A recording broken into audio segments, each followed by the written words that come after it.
Welcome to Kenton's videos. Enjoy the video. You begin by preparing the essentials. Power the P6slite and watch for the ready LED. This tells you the camera is broadcasting. Once done, unlock your phone, enable Wi-Fi and location so the app can detect networks, and open the camera app. This avoids permission errors. Make sure you know the default SSID and password on the label. You'll need them to join the camera's hotspot.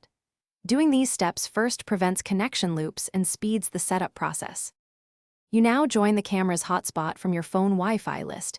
Enter the exact default password. Case matters, because an incorrect password blocks pairing. After connecting, open the P6slite app and tap Add Device. The app searches the hotspot and exchanges credentials with the camera. Make sure to grant camera, microphone, and storage permissions when prompted, since the app needs them to stream and save video.